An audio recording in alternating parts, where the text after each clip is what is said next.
What's going on, everybody? Welcome back to the podcast, Talking with the Beauties, episode 92, the Wednesday news. And on today's episode, we got spring training hats, so those have been released. We're going to rate every single one of those, so check out that. ASU hockey had an eventful Saturday night, and the champ is moving on. Who might the champ be? Stay tuned to find out, but first, let's head into the NHL.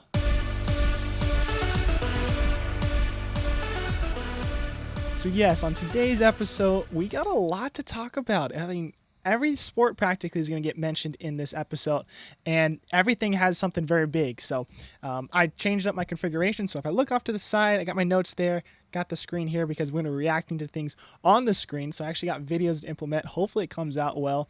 So hopefully you guys enjoy this one. So let's get straight into it since we got so much to talk about. We'll start off in the NHL. We got the New York Rangers right now. They're listening to offers for Kaapo Kakko. This guy was a top 3 overall pick a couple seasons ago. Has only 6 points in 28 games. Really not been the guy that they drafted or they expected to drafted. And also, Nick Bonino is done as a New York Ranger. He was placed on unconditional waivers for the purpose of contract termination. He was put on waivers from Hartford. Did not report to Hartford, so it sounds like mutually have agreed to terminate the contract. So just has not worked out for Bonino this year. So unfortunate news there. Philadelphia, New Jersey, and Calgary will all be giving a cap relief for players who were involved in the 2018 World Junior Championship criminal proceedings. So all not going to be hurting the cap for those teams. I think that's actually a really good move by the NHL. We don't know how long this is going to continue on, the case, as it has been reopened, so stay tuned for whatever's going on there. I'm not going to include anything else besides that because I am not a journalist. I am not trying to find information about this and say something that's going to get me in trouble or say something that's incorrect and harm whatever comes from it. So if you want to find out more information, go for it. Definitely easy to find. I'm just not going to include it in the podcast. We got 2 trades to talk about. We'll start off with the Vancouver trade. They pick up Elias Lindholm from the Calgary Flames for Andrei Kuzmenko, Hunter Brunstuzwick, Yoni Yermo, and a 2024 first-round pick. They also got a conditional 2024 fourth-round pick. That condition is if Vancouver makes the Western Conference Finals this season, that pick will turn into a 2024 third-round pick. So I think it's a pretty solid trade. Lindholm was honestly not a great player in Calgary. Put up some solid numbers, but honestly, to me, I didn't think he was the guy that Calgary expected to bring, especially from Carolina. I think they traded away a lot for him.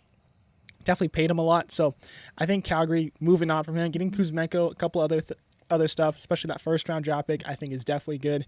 So I think Vancouver and Calgary are both happy in this spot. So let's see what happens moving forward for that. The other trade, Winnipeg gets Sean Monahan. Montreal will get a 2024 first-round pick and a conditional 27 third-round pick. If Winnipeg wins the Stanley Cup Finals, or wins the Stanley Cup, in 2024, they will get that third-round pick. I don't think it's going to happen. I don't see a Canadian team winning. I think the best Canadian team right now that might win it is Edmonton. So I don't think Winnipeg's going to get it, but Montreal played this one really well. They got Monahan and I think a compensation pick pretty much for taking his salary, and Monahan turned out to be a great player in Montreal, and they flip him for a first-round pick and potential third-round pick. So I know Montreal is going to be rooting for Winnipeg to win the Cup because they want to get that third-round pick, but they did a great job with Monahan, great job flipping him. So a big thumbs up to the GM over there in Montreal. We got 2 waiver claims. Minnesota claims Declan Chisholm off waivers from Winnipeg, and Calgary claims Braden Pacol from Vegas. Vancouver also has extended GM Patrick Alvin to a multi-year contract extension. Those numbers and years are not public, so we do not know. All we know is a multi-year contract extension. LA Kings have fired Todd McClellan. Jim Hiller will be taking over as interim head coach for the remainder of the season. They also have hired DJ Smith to be an assistant coach. Very surprising. I actually really did not mind McClellan at LA. I always thought of him as a San Jose head coach, though. I always looked at him as that's the Sharks head coach. But him in LA looked very solid. I thought he put some good numbers up. The teams in first wildcard spot or second wildcard spot right now. So they're still in a playoff spot. Yeah, they've been struggling to score, but I don't really want to put that on McClellan. I don't think that's really his fault. Maybe adjustments. I mean, I know he's kind of put himself in the spotlight saying that's on me, but overall, I don't think McClellan should have been let go. I think they should have let him go a little longer, but I guess they want to fix it now, and before it gets too much, they dig themselves too big of a hole, is what I would think. So we'll see what LA could do with this, but no new hirings for them the rest of the season, most likely, so they're going to run with this coaching staff as well. The Blue Jackets announced that Adam Fantilli will miss 8 weeks with a skate cut to the calf. That is tough news for the rookie. Fantilli honestly has not been making the news very much. Blue Jackets aren't making the news anyway, so it's not a great combination there, but tough to see a guy on the rookie season missing 8 weeks. So hopefully he gets back stronger than ever. Buffalo also announces Matthias Samuelsson, defenseman, will be out the rest of the season. This is tough news, upper body injury. Samuelsson has been, I think, a second or third line defenseman, so Buffalo's definitely going to find a way to replace that, but Buffalo needs to figure it out themselves because they're not in a playoff spot, and I really don't think with this team they're going to make playoffs. So that's tough news because I really do like watching Buffalo games. I like Devin Levi, goaltender there, so I think Buffalo could get themselves into a playoff spot, but they're going to have to figure it out and figure it out quick. Washington's Evgeny Kuznetsov has entered NHL's assistant program. Tough news. Hopefully he gets better. Very surprised to see so many people going into this. Hopefully everyone's getting better, but it's wild to see everybody getting into the assistance programming. I guess that's the reason why they have it, to help these kind of players, but it's sad and it's kind of troublesome to see all these guys get into the program. Pittsburgh has agreed with Jesse Puljujarvi on a 2-year $800K AAV contract. I think that's just a good death signing for Puljujarvi and the Penguins.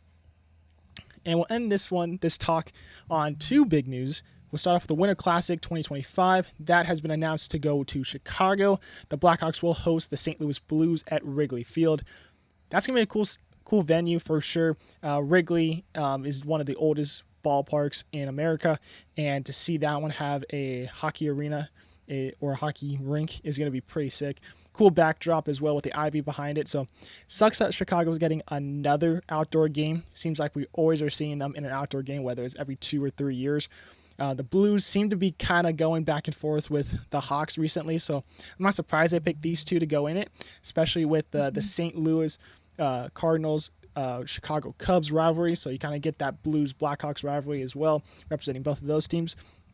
I want to say though, it would be super cool to see a baseball-themed jersey for both of these teams, being the Blackhawks going with the Cubs and the Blues going with the Cardinals. I don't think it's going to happen because the Blackhawks are a red team, the Cubs are a blue team, the Blues are a blue team, and the Cardinals are a red team. So it would be swapping colors. It wouldn't make a lot of sense, but I could see some inspiration from those teams or that kind of style. Maybe on the front of the jersey, maybe it's not the normal logos like that. Maybe it's not like a bear logo. It's more like it's the word font in front of the front.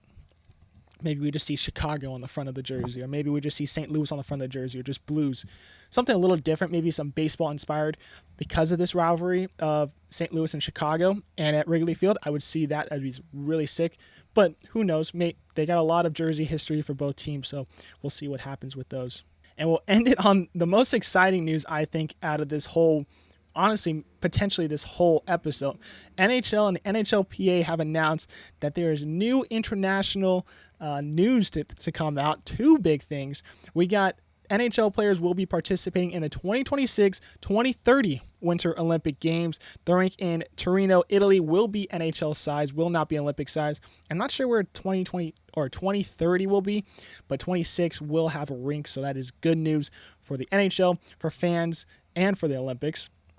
And the other one is the NHL has announced a new tournament called the Four Nation Face-Off. So this will start next year. This will include 4 nations, the USA, Canada, Sweden, and Finland. This will replace the All-Star Game, which is absolutely trash. As you guys have already noticed, I have not said one thing about it because I don't care about the All-Star Game. So this is going to be a much better installment instead of watching that shitty 3-on-3 game that we have to sit through on Saturday. This is going to be a lot more fun. More people are going to get involved in this. And you got 4 nations, so it's going to start off small, but I think if this goes big, this might be a bigger thing. The only bad thing is we don't have Russia because of obvious reasons. So Russia will honestly make it uneven, but maybe that leaves one team with maybe another like Team Europe kind of thing where we had that World Cup of hockey. So maybe something more like that. So this tournament, though, four-nation face-off, let's get back to that.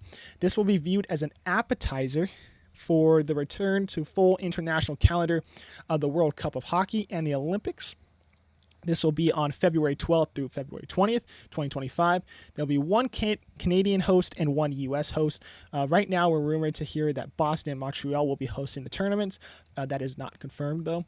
7 total games. It'll be a 23-man roster for all 4 teams. Everybody must be on an NHL contract, though. It'll be 3 round-robin games. The top 2 teams out of those round-robin games will advance to a winner-takes-all final. I'm stoked for this. I think this is awesome. Not just the four nations face off, because that's going to make players want to play during that All-Star weekend. And I think it's going to be awesome to see that. But we're getting a Winter Olympic Games. I think 2014 was the last time we've seen NHL players at the Olympics, and that is way too long. We've seen a lot of talent come and go that have not put on the Stars and Stripes, the Canadian Leaf, the Swedish Crowns, the Finland Blue and White. We haven't seen any of that recently, and I definitely think we need to see that because the World Juniors is great. Don't get me wrong, but those guys haven't hit the NHL yet. You look back and you're like, wow, that guy was on that team and with all these other players, that was great. But at the time, you're like, maybe I can miss a couple games. Where I'm not missing the Olympic Games now. I mean, I'm watching every single hockey game. I don't care what time it is. I'm waking up for the USA game, Canada game. I'm waking up for Sweden to play Finland. Those are going to be awesome. And to have the four nations to be lead up into the Olympics, awesome news. I think it's a great step forward for growing the game and just seeing these guys play it with their nation colors. It's going to be awesome. So very excited to see that. So hopefully everything goes smoothly. But as of right now, it looks very promising. The only thing we need to know, where will it be played? All right, let's head to the MLB. We'll start off with a new signings. So we'll start off in San Diego, who signed pitcher Wandy Peralta, 4 years, $16.5 million. We got the New York Mets signing 2 pitchers, Shintaro Fujimani, 1 year, $3.35 million, and Jake Diekman. Details are unknown about that. Minnesota signs Carlos Santana to 1 year. Tampa Bay Rays signed Phil Maton. Dodgers re-signed Ryan Brazier to 2 years, $9 million. They also re-signed Clayton Kershaw. Those details are unclear because I'm recording this on Tuesday. He signed on Tuesday morning. The only thing that we know, though, is it includes a player option for 2025. So we know that is a 1-year contract. We just don't know how much it will be. Milwaukee signs Jacob Junis to a 1 year, $7 million. Bobby Witt Jr. extends for a big contract with Kansas City, 11 years, $288.7 million. This also includes a 3-year club option to make it a 14-year, $337.7 million deal in total if those 3 years are added on afterwards. I think that's a great signing for Kansas City. A kid like Bobby Witt Jr. brings a lot of excitement to the ballpark. I think he's got a lot of potential. I think he's going to be a good player in Kansas City, and lock him up now, definitely smart. Cost him a pretty penny, but I think it's going to be worth it for sure. The last one we got is Houston extends Jose Altuve to 5 years, $125 million. Kind of surprised at how much they spent on him, but he's one of the best players in Houston's history.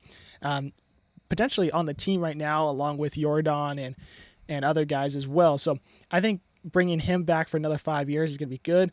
Who knows after that 5 years if he'll stay. I don't think he's going to be exactly the same player as normal, but I think it's going to be a good signing overall.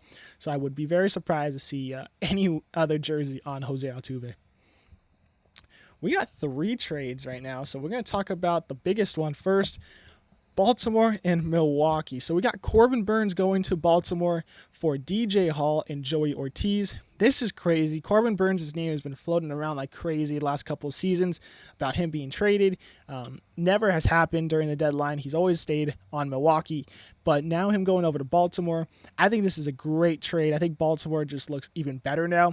Honestly, I think they're the best team in the AL East. Looking at the roster right now, I think they're better than the Yankees by a smidge, and I think it comes down to pitching. So I'm going to take Corbin Burnes in that one, and I think that's definitely a big win there for Baltimore. For Milwaukee, on the other end, I don't really care about them. I don't think they're going to be a very good team going down the line, and I think they figured that out pretty soon. So at least they got something for Burnes, but that's a tough trade to lose. The next one, we got Gregory Soto going to Seattle in exchange for Prelander, Barrero, Zach Deloach, and a 69th overall pick in the 2024 draft. Nice. The White Sox did send Santos over to Seattle, giving him bullpen relief. I think that's actually a pretty solid little depth trade there. We'll see how it pans out, though. And the last trade, we got the LA Dodgers sending Caleb Ferguson to the New York Yankees in exchange for Matt Gase and Christian Zateta. I don't know. I think Ferguson's a good pick for the Yankees. He's got a just under 3.5 ERA last season, so I think it's going to be a good, solid pickup. Who knows, though, because that ballpark is absolutely atrocious, so we'll see how it comes down to it, but I think it's a good pickup, good step in the right position for the bullpen. All right, so we got spring training hats now. I got all the pictures up right here. I will throw them up on the screen now. So we are going to start off. We'll go page by page, and I'll give you my ratings out of 10 like we do our jerseys. So we'll start off with the Arizona Diamondbacks. I give this one a 7.1. I think that teal looks really cool. Really solid hat. It's not going to match, I don't think, the uniforms, but I don't really care. I think the hat looks pretty cool. Atlanta, 7.8. I think it looks really good. That black logo or that navy logo, whatever color it is, I think it looks very good. And the bill, I think, matches very well. Baltimore, 6.8. I think it's okay. It just looks kind of plain to me. Boston, I think they just did worse than Atlanta. I think it looks all right, but I don't like the white logo, 5.7. White Sox, I got a 6.1. I think the gray is really cool, a little different there, but overall, it just kind of bores me. Chicago Cubs, I think this looks outstanding. A 9.5 for me. I think this is probably the best rating out of all of them. This is the best rating out of all of them. I think it's the best hat for sure. I think the colors work great. I love that little bear. I think that looks outstanding. Cincinnati Reds, I give it a 1.1. Looks just like their normal hats. I don't think it looks bad, just boring. Cleveland, I got 5.1. I think the logo looks fine. A little different than the C, but it's just kind of boring as well. Colorado, also boring, but the purple looks nice, 4.7. Detroit, I got a 7.1. I think that tiger logo looks sick. I would want that on a normal navy hat, but it's orange. Knocks it down a little bit, but I really like that logo. Houston, I give it a 3.2. Those two different color oranges look terrible together. I don't understand the colors. I kind of wanted a little bit, maybe a blue on the bill if you're going to use one of those oranges, but overall it does not look good in my eyes. Kansas City, I give it a 6.3.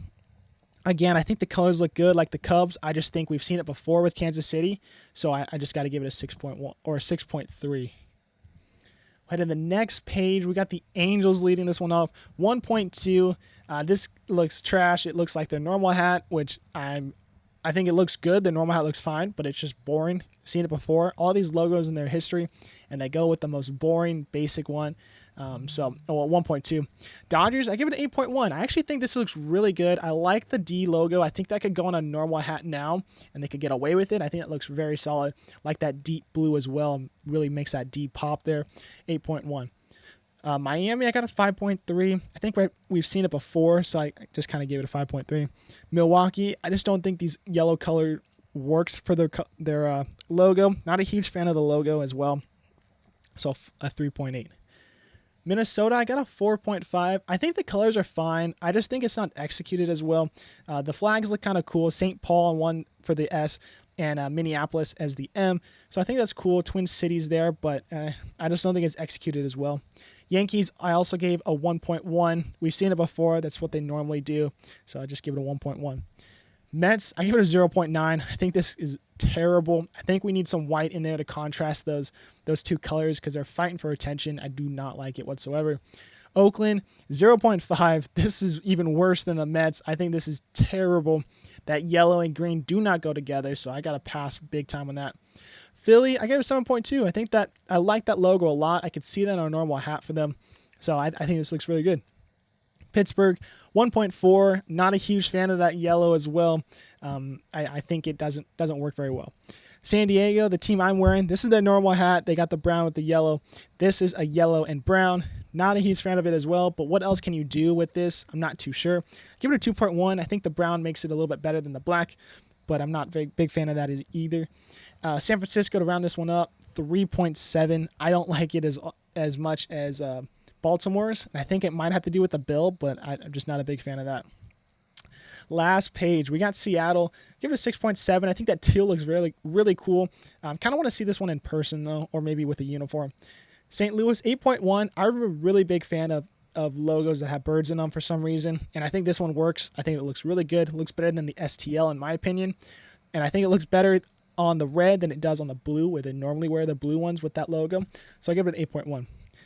Tampa Bay, so yeah, I'm going to sound a little hypocritical. I don't like the yellow hats that we've seen so far. I think this one works, though. I don't know why it works. Maybe because we've never seen it before with Tampa Bay.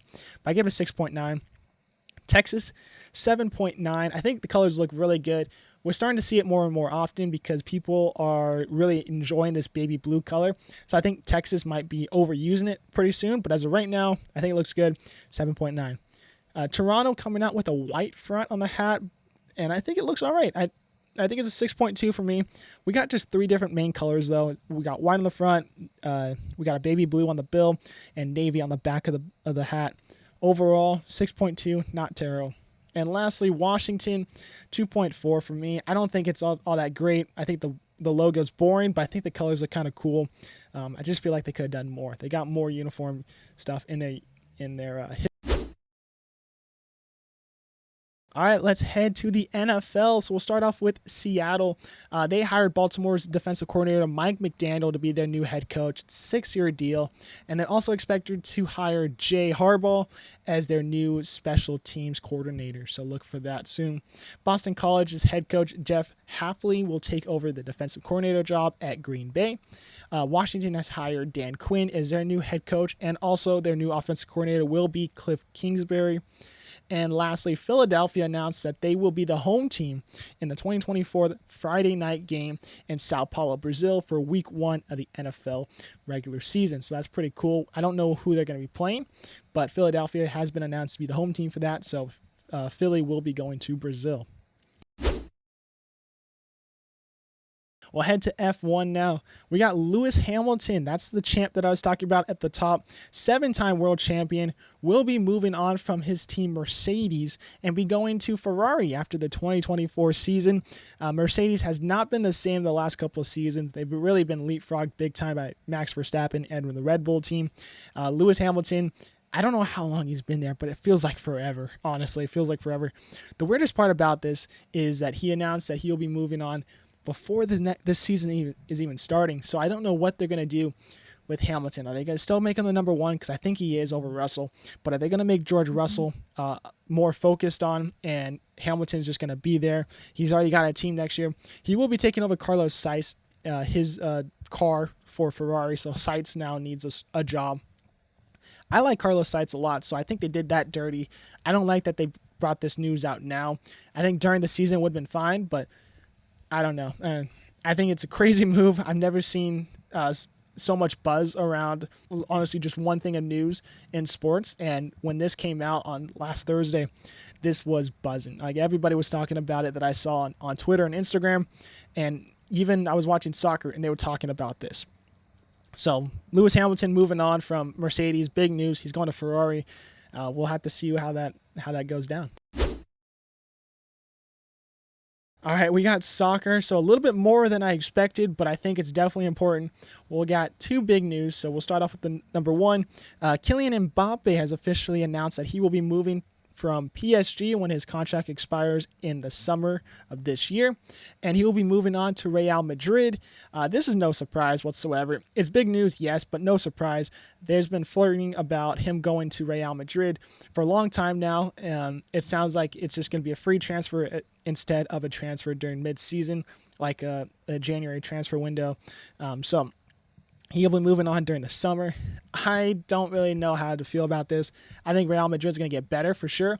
Being a Barcelona fan, I'm not a huge fan of Real Madrid for obvious reasons, but I think they're definitely going to be probably one of the best teams in La Liga. So now they got Jude Bellingham and other guys as well. So Bellingham and Mbappe is going to be a great combo. So excited to watch that though. The second big news is World Cup 2026. So yes, huge news. FIFA announced the venues for the 104 total matches at the 2026 World Cup. This will include 48 total teams, the biggest World Cup we've ever seen before. Will be split up across 3 nations, Mexico, Canada, and the USA. We'll start off with Mexico. They get 13 matches. The 3 cities are Guadalajara, Monterrey, and Mexico City. And Mexico City is Estadio Azteca. Canada also gets 13 matches between 2 stadiums, Toronto and Vancouver. And the U.S., they will get 78 matches across pretty much the whole coast. L.A., San Francisco or Santa Clara, Seattle, Dallas, Houston, Kansas City, Atlanta, Miami, Philadelphia, Boston, New York, or New Jersey, depending on what you want to call it. And they announced that the finals will be played in East Rutherford, New Jersey, which is MetLife Stadium, home of the Giants and the Jets. So the group stages for for all 3 of the hosts start off with Mexico. They will play in Estadio Azteca, Mexico City, on June 11th and 24th, and Guadalajara on the 18th. For Canada, they'll be playing in Toronto on the 12th and Vancouver on the 18th and the 24th.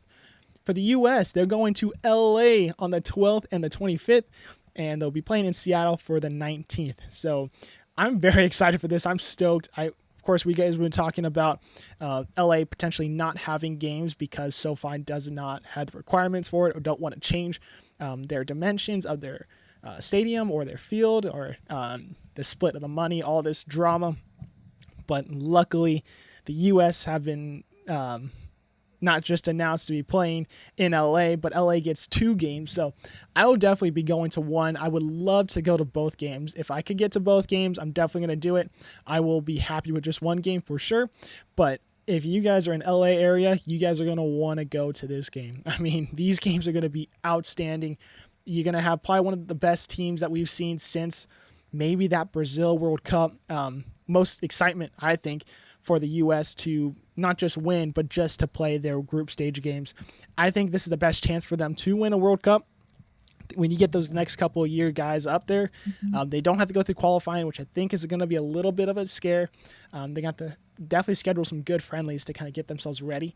But the young talent that's coming up, the guys who just played that World Cup in 22 at Qatar, I think it's going to be a great stepping stone in the right direction for these guys. And I think it's going to be the right time for the U.S. to not just make it to the finals, but hopefully win the World Cup. It's a long shot, of course. I know you guys are probably saying he's out of his mind. Yeah, I probably am out of my mind, but I'm definitely going to be rooting for the U.S. No doubt about it. Now, the question is, who else is going to be playing with the U.S.? Hopefully, it's going to be guys like maybe in Argentina, like Messi or something like that, because Messi's still now up in the air about wanting to play in this World Cup. Since he is in Miami now, he wouldn't have to travel that far. Potentially, Argentina would get maybe a lucky draw and be closer to Miami area where he is living right now. So if that's the case, maybe he is able to go along with the team and play. Maybe we get some Cristiano Ronaldo in Portugal over here on the West Coast. But besides the fact, we're going to see amazing football, and it's going to be a lot of fun to watch. So if you guys have extra cash, I'd say definitely go to a game. Even if it's not the U.S. game, go to a game. I think it's going to be a lot of fun. And you get to tell people that you went to one of the 2026 World Cup games. So this tournament will be from June 13th to June 27th in 2026. So yeah, a little ways away, but ticket predictions have been going out. So for the 2022 Qatar World Cup, tickets went on sale in January 2022, and the tournament started in November of 2022. Don't get me started at the dates, but on why it was later and stuff like that. But January, so that was about 10 to 11 months earlier than the game schedules. So my guess would be, honestly, September or October of 2025. I think potentially even earlier. I think maybe even up to a year earlier than the games are scheduled, as long as FIFA makes the groups. I think potentially we will get to see a whole year beforehand to buy tickets, knowing where the hosts are going to be being played. I think that's going to help ticket prices for those certain games. but not knowing who they're going to go, I think it's going to help a little bit with pricing. Once group stages are set and those tickets are still on sale, which they definitely will be, that's going to be the hard thing to get.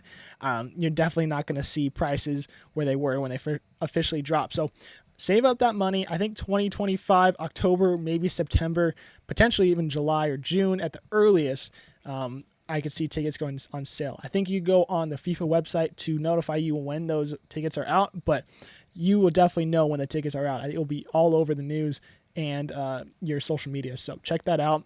Save up your money because they are not going to be cheap. All right, let's head to college hockey now. We'll start off with the rankings, of course. We got Boston College at number 1, no movement there. No movement from North Dakota, Boston University, and Wisconsin, as they are all 2, 3, and 4. Quinnipiac gets a +2 to 5. Denver drops 1 to 6. So does Maine, down to 7. Minnesota gets a +1 to 8. Michigan State drops 1 to 9. Providence stays put at 10. Michigan moves up 1 to 11. UMass drops 1 to 12. Cornell stays put at 13. Western Michigan +1 to 14. Colorado College -1 to 15. St. Cloud State stays put.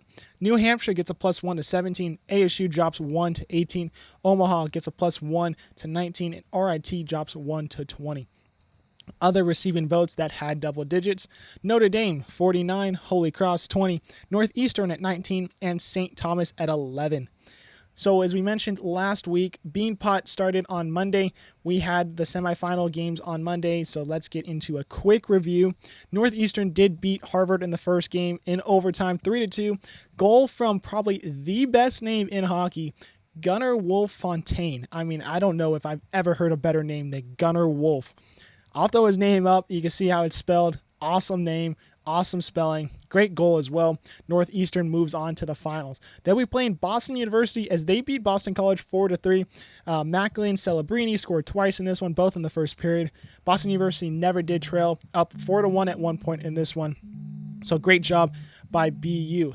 Finals are on Monday, February 12th. ESPN Plus did have the games. It was regionally on NESN, which is a New England Sports Network, but ESPN Plus did have both semifinal games, so I expect them to have the finals on there as well. So if you guys have time on Monday, you could watch the consolation game between Harvard and BC, which I don't think will be a good game. BC should win that one, but the finals will be right after that, Northeastern and Boston University. All right, let's head into your Arizona State update of the weekend. They improved to 18-6-6. They got a tie and a win against Lindenwood. The tie did come on the Friday night, a 5-4 shootout win, and a 5-1 win on Saturday for the boys. Matthew Copperwood recorded his 100th career point in that first game. Another power play goal for him as well, so he moves into another adding to that record of him leading the program in power play points and goals. And so in that first game, honestly, I thought the team struggled. They did not look all that great on the special teams. I think gave up 2, maybe 3 power play goals. They also scored 1 or 2 power play goals themselves, but overall, I just thought they struggled.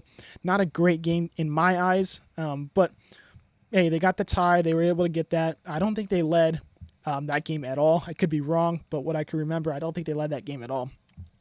That second game was much better game. That team, they played outstanding, I thought. Much better on the special teams. They only gave it 1 power play goal. That was late in the game. Gibson Homer was the starter in that one, and he looked outstanding. He had some unbelievable saves. This guy, I think, is 6'5", 6'6", played to his size. I mean, the guy was moving left to right, nowhere, no pockets. The only goal that was given up was a review. Initially called no goal. I thought it definitely did not go in. It went off the body, and it did go in, but they were looking to see if the net came off beforehand. I thought the net came off beforehand, but supposedly they found better evidence. From the views that they showed on the replay on the Jumbotron, I didn't think it went in beforehand, but that's a tough way to lose it. They brought in this backup Ham for a minute and 45. He actually got a save. He is actually the club D1 team for the ice team here at Arizona State. He was called up because Levi was injured and will not be back the rest of the season. So Ham is the third string guy, or technically fourth string guy if you want to even think about it that way. But he got a game in there. It was his first appearance, and he got a save. So congrats to him. Awesome job, man. But Gibby, outstanding game. You look outstanding. I can't emphasize that enough. Personally, TJ, yes, you are looking great all season long. He's been slumping the last couple of games. I would not be surprised to see Gibson homer this upcoming weekend against Alaska Fairbanks. They're 12-10-2, so they're definitely coming in thinking that they could beat the Sun Devils here at in Tempe. I definitely could see Gibson homer starting at one, maybe two of those games. So if it's not, hopefully TJ is able to get out of the slump, get him back in the winning form. But if Gibson does get that chance, I would not be surprised, and I'm definitely going to be rooting for you. So whoever the goalie is, definitely rooting for you, but I think Gibson homer might be able to take the net right now.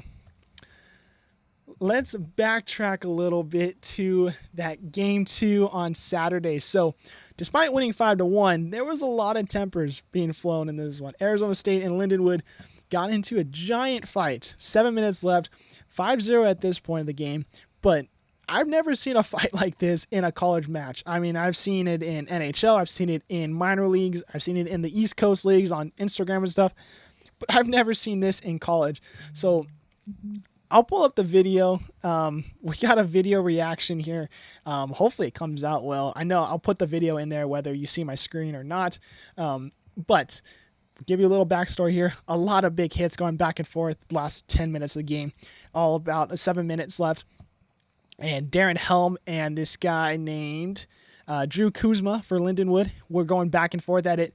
Initially, we're going to be called for 2 minutes for roughing for both of them. It led into this giant fight, which let's get into it now. Hopefully it looks good on your screen. So we'll start off with this first one. I found both of these through Twitter, so hopefully they come out fairly good. This quality is a little bit worse than the other one, but look at this. I mean, everybody had everybody. The only one that didn't have somebody was Tabakin and the goalies. I mean, Tabakin's right here, number 2. He's trying to get somebody, but we saw haymakers being thrown, guys on top of other people, everyone trying to fish for their gear. And we got another video as well, different angle here. We'll pop this one up as well. It was wild. No sound, no necessary sound for it, but you can just see like nobody was happy. A lot of penalties were thrown out. It led to a 10 to 15 minute officiating review. I guess you could do this in college because of these kind of things. There was no fighting in NCAA. So due to this, it led to a lot of game misconducts. And I got the reviews or the numbers right here for you guys.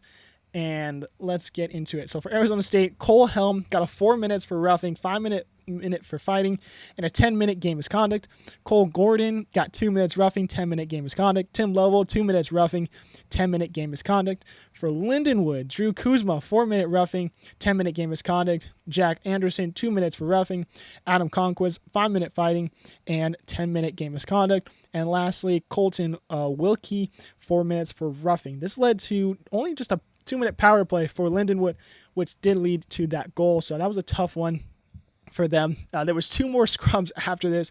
Of course, I don't have video of that, but this was the best one of the 3 for sure. That led to 20 more penalty minutes for Arizona State and another 14 for Lindenwood.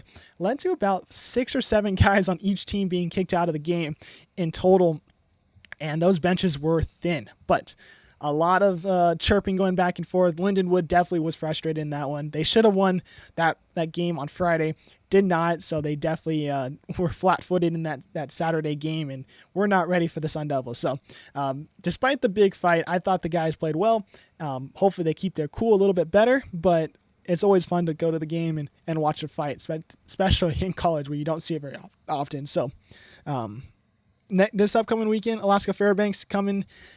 I think they should get 2 wins there, but we'll see. Anything could happen. All right, games of the week. Let's head it. NHL, Vancouver versus Detroit, Saturday at 11 a.m. I got NFL, of course, Super Bowl Sunday, 4:30 p.m. CBS. Soccer, we're heading to the Bundesliga. This is no question best game of the weekend, potentially best game of the month. Leverkusen, has been unbeaten this season. They're 16-4-0, and they're facing against Bayern Munich, the big menace of the Bundesliga. They're 16-2-2, so two heavyweights going at it. That is on Saturday, 10:30 a.m. ESPN+.